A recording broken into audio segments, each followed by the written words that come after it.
கோவை தெற்கு சட்டமன்ற தொகுதிக்கு வருகை தந்திருக்கக்கூடிய முன்னாள் மத்திய அமைச்சர் முன்னாள் மாநில தலைவர் திரு பொன் ராதாகிருஷ்ணன்ஜி அவர்களை அன்போடு வரவேற்கிறோம். அதே போல இந்த ராம்நகர் பகுதியிலே அண்ணா பூங்காவிலே இன்று உடற்பயிற்சி கூடம் ஏற்கனவே திறந்து வைத்தேன் சட்டமன்ற உறுப்பினர் மேம்பாட்டு நிதியில் இன்று அதற்கான உபகரணங்களை வழங்கி இருக்கிறோம். அதனுடைய விழாவிற்கு சிறப்பு விருந்தினராக முன்னாள் மத்திய அமைச்சர் வருகை தந்திருக்கிறார். அவர் ஓடு இணைந்து கட்சியினுடைய மற்ற நிர்வாகிகளும் இந்த பகுதியினுடைய பூங்கா உடற்பயிற்சி சங்கத்தினுடைய தலைவர் அவர்களும் மற்றும் நிர்வாகிகளும் இங்கிருக்கிறார்கள். அத்தனை பேருக்கும் நன்றி. இப்போது பத்திரிகையாளர்களை திரு பொன் ராதாகிருஷ்ணன் அவர்கள் சந்திப்பார். மரியாதைக்குரிய சட்டமன்ற உறுப்பினர் திருமதி வானதி அவர்களுடைய சட்டமன்ற உறுப்பினர் தொகுதி மேம்பாட்டு நிதியிலிருந்து இந்த அண்ணா பூங்காவில் புதிதாக அவர் உருவாக்கி கொடுத்திருக்கின்ற உடற்பயிற்சி மையத்தை திறக்கக்கூடிய ஒரு வாய்ப்பை எனக்கு தந்தமைக்காக அவர்களுக்கு என்னுடைய நன்றியை தெரிவித்துக் கொள்கின்றேன். தமிழகத்தில் அரசியல் சூழ்நிலை தேர்தல் நேரத்தில் மட்டும் மக்களை சந்தித்தால் போதும், மற்ற காலகட்டங்களில்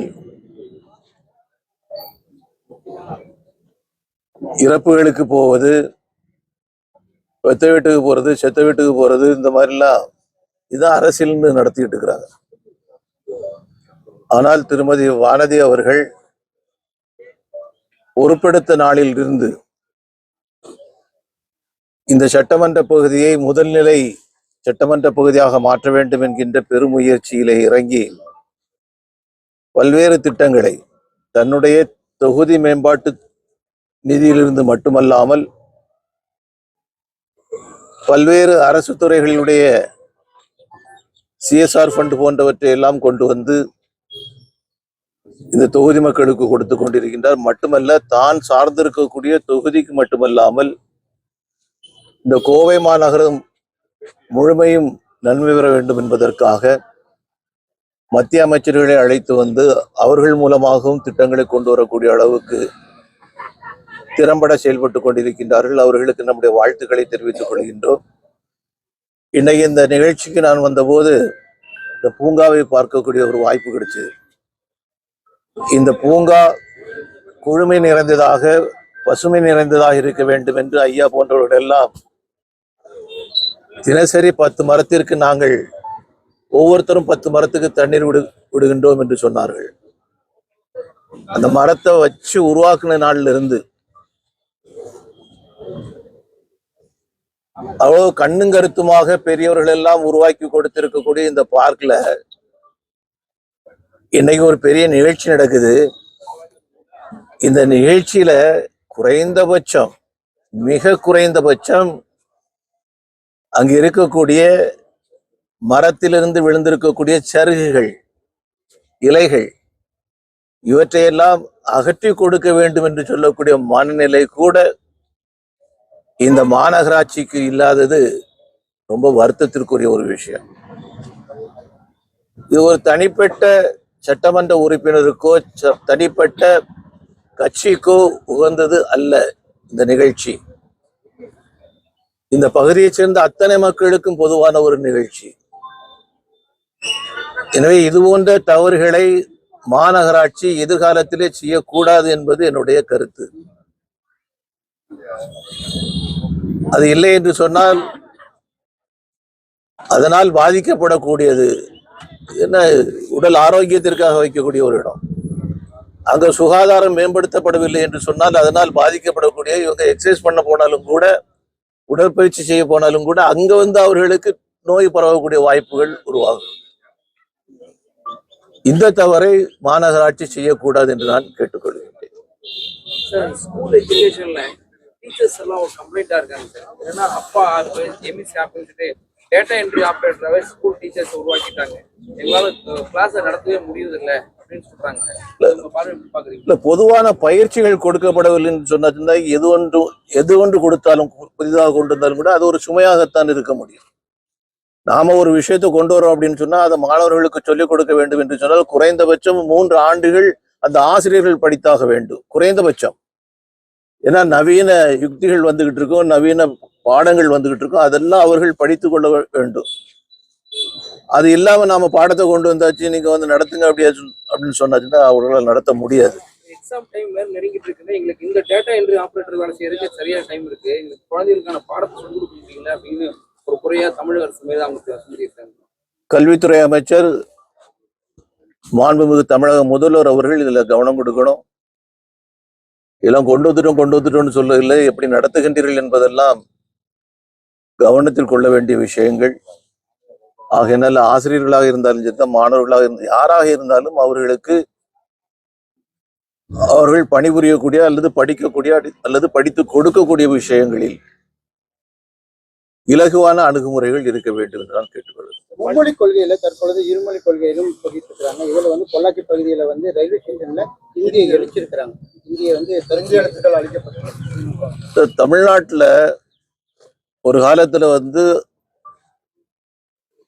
காமராஜருடைய பீரியட்ல வந்து 30,000 பள்ளிக்கூடங்கள் ஆரம்பிக்கப்பட்டு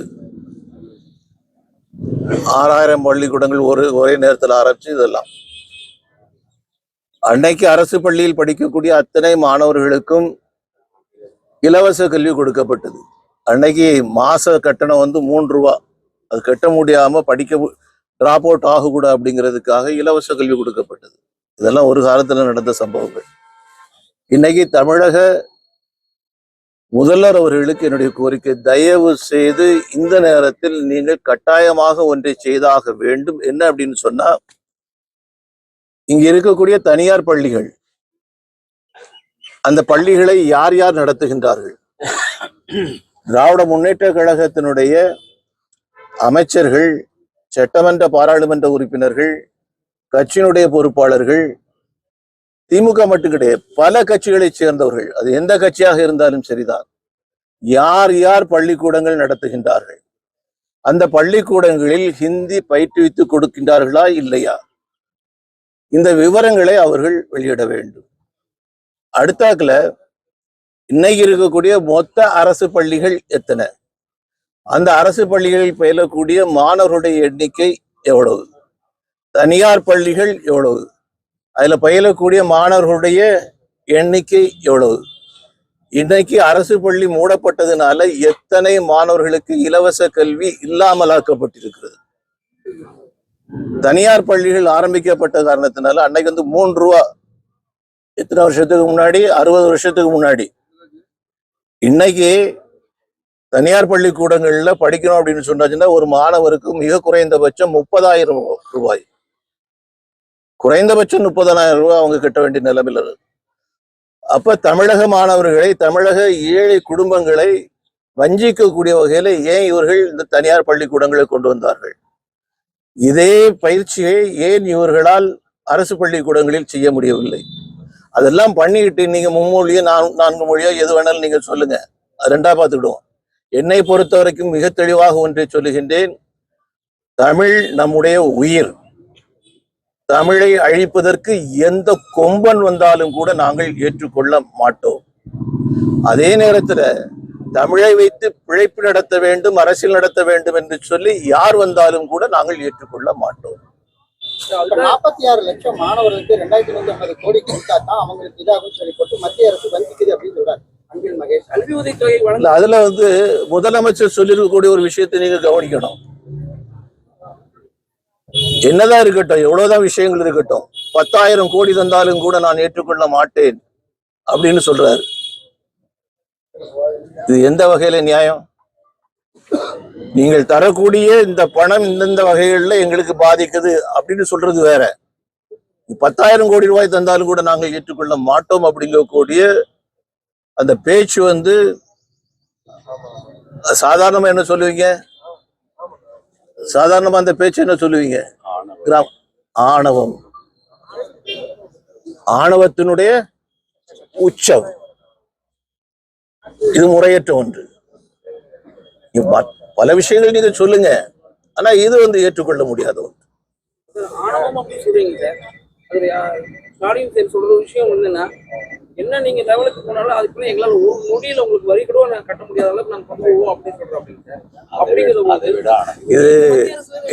இது வந்து இந்த பழைய காலத்துல ஒரு முனிவரை பற்றி சொல்லுவாங்க, கொக்கென்று நினைத்தையா பொங்கனவா.